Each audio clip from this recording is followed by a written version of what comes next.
Hi, everybody. I don't know. Can anybody see me? Share screen. Let's share this screen.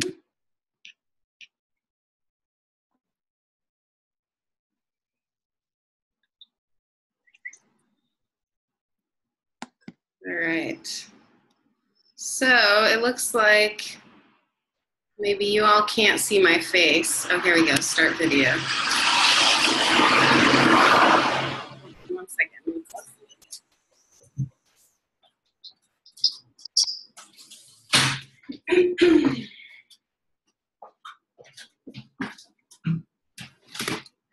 Hi. Okay, let's get started. So hopefully everyone can see me. If you have questions or comments during the lecture, just go ahead and type in the chat box and I will answer your questions as they pop up. I think I have shared my screen here. And this is the website that we're on today. So this is the class website, and I did change the artist for today because I wanted to, hopefully you can see me too.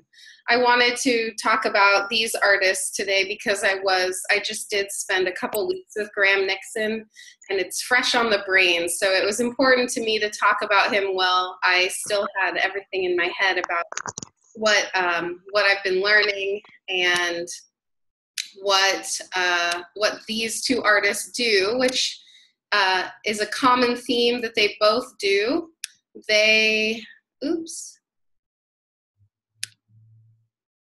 Oh, okay.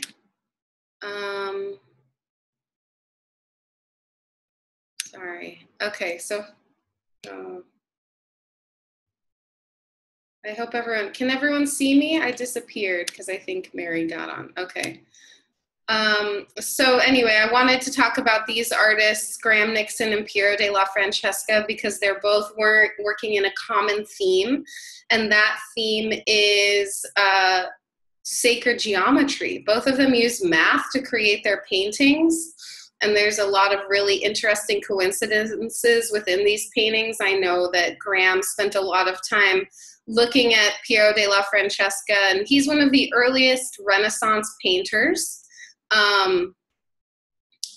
He is, we think of Michelangelo when we think of Renaissance, we think of Leonardo da Vinci, and there's a lot of great Renaissance painters, but this is one of the earliest ones, one of the pioneers of the early Renaissance period. So I'm just going to open this up here so that I can go to the PowerPoint, and let's see if I can move this out of the way. All right, so the golden ratio is a special ratio in math that is used to create a lot of, it's used for a lot of things, but it mimics a lot of things in nature. So Piero Della Francesca found this out, and he, hopefully everyone can hear me, and he used it to his advantage in the paintings. Can you hear me over here? Okay, I hope so. So this is an example of a grid that he might have used as an underlying grid when he made his paintings. So you can see that in order to tell the narrative of his story, I'm just going to go back one to this one. You can see that they've just started baptizing him, and they've poured the water over his head, and everything lines up down the middle of the painting. So we've got their hands clasped here of Jesus. You've got the water, and then we have the Spirit, which is recognized as the dove that is coming in here. Sharing is paused.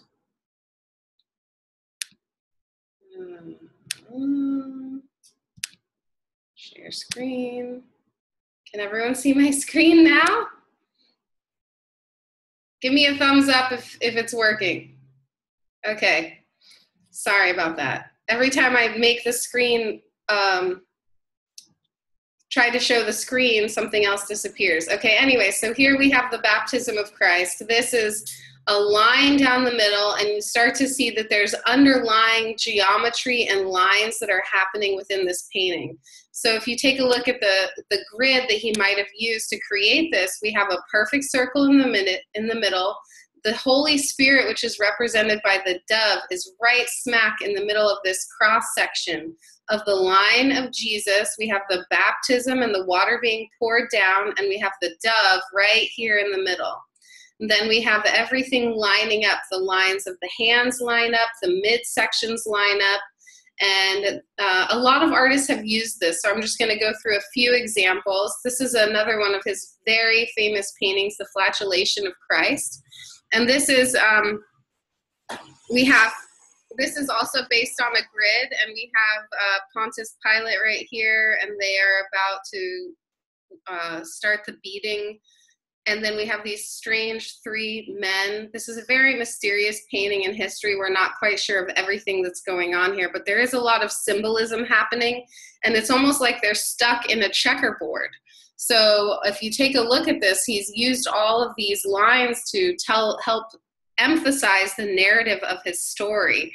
You can see this, he's tied to the column here, and there's a golden person on top. And let me just show you the diagram of the graph that it was on. So this is a graph that he would have used based on mathematical sequences to create that painting. So again, we have the original painting, and we have sort of a perfect box here, and then we have a rectangle. And a box and a rectangle of a certain size makes the golden rectangle. So we're going to be talking about that in a minute.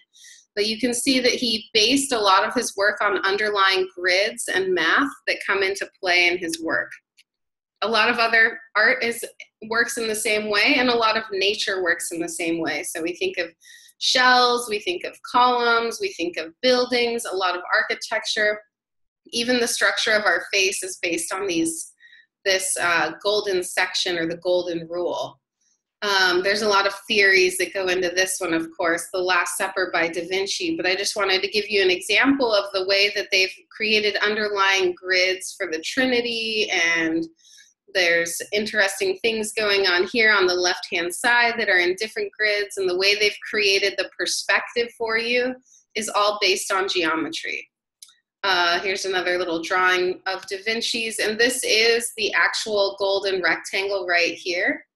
And it's based off of, if you draw a spiral through it, it'll make a perfect sort of shell spiral. Plants grow like this, shells grow like this, fruit grows like this. And here's the Mona Lisa, and just to show you that the face is under those same proportions. So now I thought we'd talk about Graham Nickson with Piero Della Francesca. Both of them use sacred geometry to create their paintings.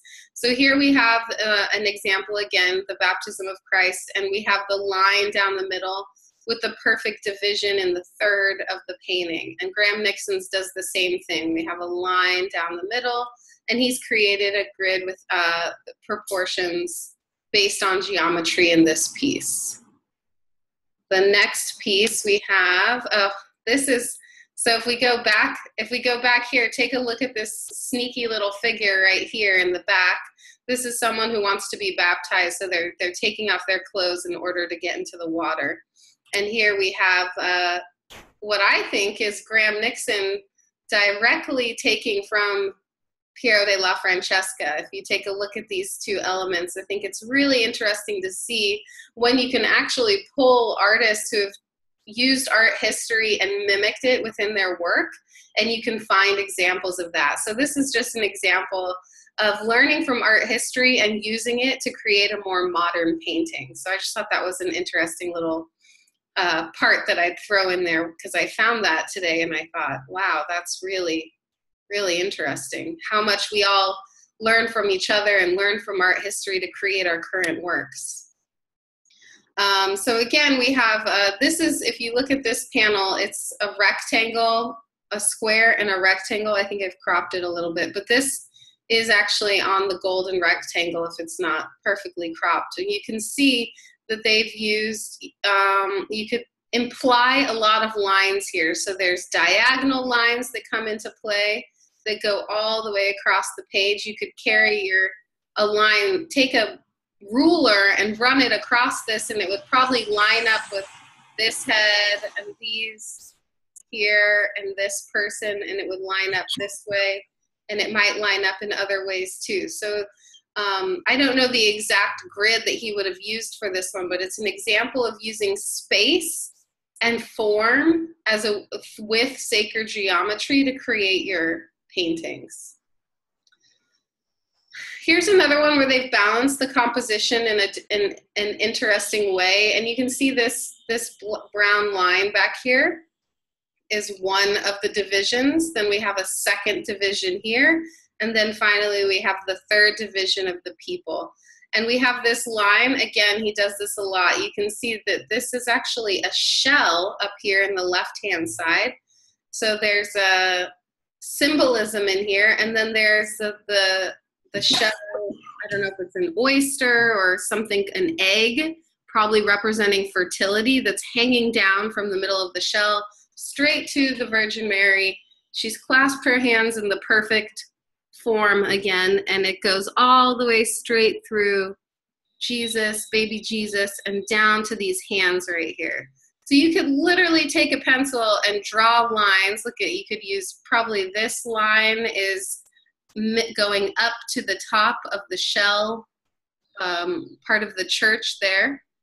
And then this line, I'm not sure, let's see, we could play with it and just see where the things line up. His eye line, everyone's eyes, everybody's angles, everything has a purpose. Every color, every symbol, everything that they're holding, this book, the colors that they're wearing, blue means royalty. Everything that they've put into these pieces is part of the narrative that they're using, and they're using geometry to make it an even stronger narrative. So you can see even the way these come in like this, the edge of the walls here with the trim, they're pointing directly to this fertile egg right here that is hanging over her head. Now, if we look over here at Graham Nickson's, again, we have sort of a mimicking of a cross, which he does here, and he's put these figures into yoga poses so that they're making more of a geometric form out of their bodies, and he's made this into a form, and he's made this into a form. So even though it's a figurative painting, it's very abstract, and everything has its place. We have this frontal, each color, each section is divided in for a reason. He doesn't just put a horizontal line anywhere to create the horizon. It's very specific, it's very important. This one looks like it's divided right in the middle, and you can see the top of her toes come just above that, and everything is coming into play here. Even these birds are balancing out the heaviness, and these shadows are balancing out the alligator over here. So it's got a diagonal thing this way as well as horizontal. This one, they're both sort of based on triangles or X's. So a lot of times you'll see where you could pretty much just draw an X in the middle of the page and it would line up. So everything that's important in this is leading up to Jesus right here. And this figure right here is actually a self-portrait of Piero Della Francesca, the only self-portrait that we know of, I believe. Of course, some of his work is so old and it's been cleaned too many times and it's been damaged. So that's what we're seeing, not the true colors in the left painting here, but we're seeing that there's, you can still see the composition is strong, even the balancing of the trees. So every element that he puts in, it's not just a figure in a landscape, it's a figure in a landscape in a triangle shape, which is leading to the top, which is the most important part of the painting. Graham Nickson's done the same thing here with this lifeguard stand, and then he's got these elements mimicking each other. So a figure bending this way, a figure bending this way, a figure standing up, and it's all based on geometry. Not to mention his colors are incredible. Okay, so here's another example of even where they put the buildings in the back of this top one here. This is part of the murals And everything has an angle. This diagonal looks like it probably goes across. The midsection is in thirds. This isn't a good enough copy to get deep into this painting, but the angles of the crosses that they're holding probably are mimicking something or helping the composition in some way. I can see a lot of these longer posts. And again, Graham Nickson's doing the same thing here in the bottom. So the story and the lesson here is really that you should take as much as you can from art history and use it in your own work and gain knowledge from that. You don't have to copy anyone, but you can take elements from Tintoretto or from Michelangelo or from Titian, and you can use them in your drawings, and you can do it on a grid, or you can do it based on the special rectangle. Last one here, I thought I'd throw this one in. We have the Virgin Mary, and this is actually in a nice diamond form we have here. They've created, the angels are holding up the curtains and they've put it into a perfect diamond. So their feet are leaning in towards her and their arms are opening the curtain to create this perfect diamond shape that then lets the Virgin Mary stand there. And she has her dress slightly open, just a crack, which is representation of what is to come, because that is the wound and the opening from which Christ will come out. So that is what this painting is about. And here we have a completely different painting of a woman standing there, but I do see how this light has hit in such an interesting way on her blue bathing suit, which is based on, she's standing like a cross, and she's got the same like cut of light through her bathing suit that she has here. So you can learn from artists by copying artists, by taking their ideas and turning it into your ideas. I don't think there is such thing as coming up with a completely independent idea of your own, because if you look at art history, you see these artists are influencing us all the time. So, let's see, is that the last one? Okay, that was the last one. I sent out 2 papers. Let's see if I can find them. Art appreciation. Look how organized I am. Okay, so here we have the golden rectangle. If you want to give it a try at home, you could make your own rectangle. Let me zoom this out a little bit. You could try making your own golden rectangle on your own piece of paper, and it's based on these proportions. So you could do it with 8 inches and 5 inches to create your full rectangle, which is 13 by 8. So your square is 8 by 8, oops, and your rectangle is 5. So 5 by 8 and 8 by 8. So you could double that, triple that, quadruple that, however large you wanted to make your perfect rectangle in order to get this on a paper. So an easy way to do it is just to make a square and then find the correct ratio of the rectangle. So if you have a 16-inch square, your rectangle is going to be 10 inches long. If you have an 8-inch square, your rectangle is going to be 5 inches long. And then you can keep making it smaller and smaller and smaller.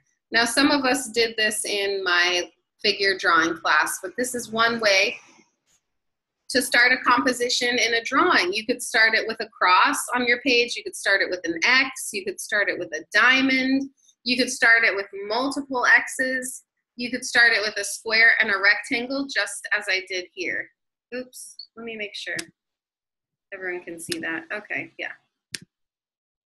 All right, so I'd like to open this up and see what questions anyone has about sacred geometry, and hopefully I can answer them, because I'm not I'm not the best at math, but I do think this is a really important way when you're stuck to get started on your composition, and you can try a new way with a grid rather than starting just on a plain blank page. if that makes sense to anyone. All right, so feel free to chat in now so that I can, or talk so that I can see your questions. Although I don't see any way to see anyone's questions. It's not working. Oh, I can hear it's not working. Yeah, that's me, Marianne. Hi, Marianne. Let's see, more chat. Everyone. Hi, everyone.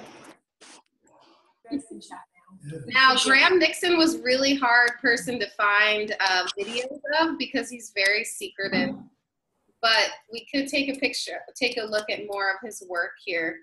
If you Google his work, you can see not only I focused on sacred geometry, but his work has a lot of other elements. He actually painted sunrise and sunset every morning and night for 2 years in a row. Wow. So if you can see these, I'm just going to scroll through some of them quickly so you can see some of the color is really a huge important aspect of his work, but I think the composition is what holds everything together. And if you see these in person, they're literally almost neon. That's how bright they are. Wow. He doesn't draw the faces. With faces.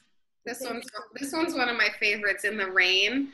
And you can see the geometry that's going on here. He's got multiple X's actually going on in this composition. So you can try and find the shapes that he's trying to make. He's got rectangles.